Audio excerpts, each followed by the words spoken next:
Alright, so we're coming into another gun review, and even though this is like one of my really new models, this just happened to be like the next on the list because it has its own folder, even though I didn't upload all of it. So this is here in the whole like list of things. There's still quite a bit of models that I have to go, but this is the Kriss Vector Titanfall Edition. So this was something that I live streamed.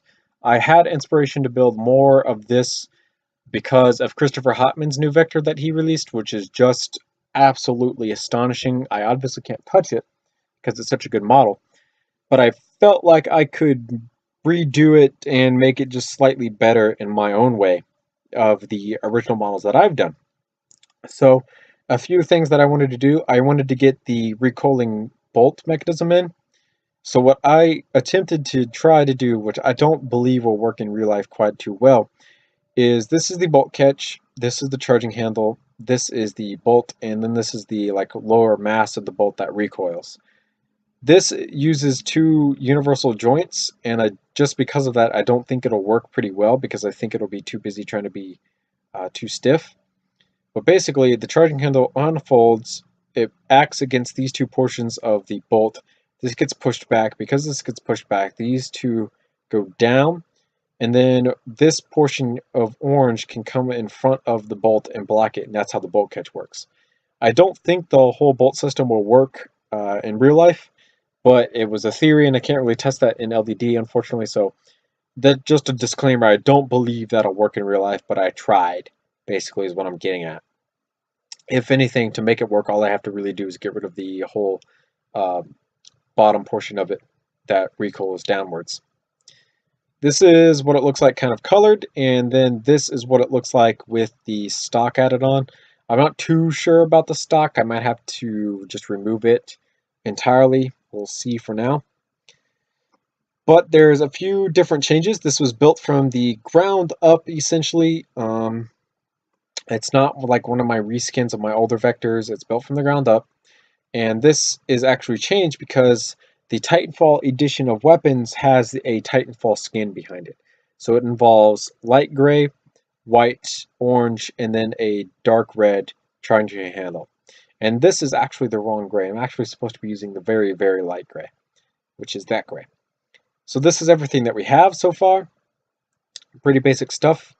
To fold the stock, all you gotta do is press this button. This button is connected by a Technic thing to this. This is pushed in by one stud, this is pushed in by one stud. You get to be able to fold the stock. On the back here we have the butt pad, which is connected to the actual stock itself. This comes into the receiver back here. This receiver is 4 stud wide. All rail systems on the weapon as shown are 3 stud wide here and on the bottom up here, and this one's turned upside down just to get a little bit more smoothness coming through it. We have the trigger here. We have the safety right here, so it's on safe. Flip this down, it's then on fire, and you can see that they have these little grooves to prevent it from doing like full 360s. On the front here we have the fire selector. It's on semi-auto, 2-round burst, and then full auto, so you can change them as you please. Got a bunch of screw details going on with all the black circles that you guys see everywhere. Essentially, that's what those are. We have the 2 orange stripes, which is pretty reminiscent of the Titanfall camouflages because most Titanfall camouflages have 2 orange stripes going through them. The grip is actually 3 studs, as you can see, so it's rounded in the back here and then rounded in the front. We're using cheese slopes. It's got the kind of bump coming down the back. Trigger guard, and then your hand guard, which also connects to the portion of the recoil mechanism. Small indent here. The stippling on the front. I don't know why that piece is that color. It's weird. Magazine release here, which connects around to this thing over here. Pretty simple. It works differently. Usually the magazine release would come over just a little bit and then click into the side of the magazine.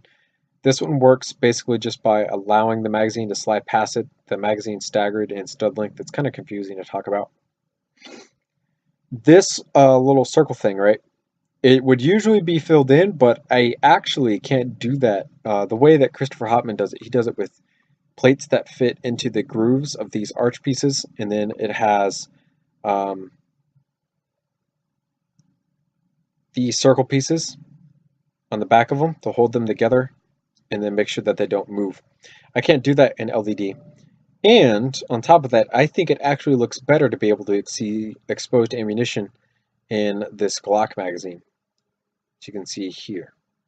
So what I'm talking about in the front of this magazine release is that basically, this piece should be here, how this would work is the piece of the magazine release is locking right here, so you can't pull it out, and then you push it over one stud and it can slide in this groove, which is not realistic, but it's the magazine release that I could do. So it's what I used, basically. Bottom portion here, this is like this so that you could open it up and see inside the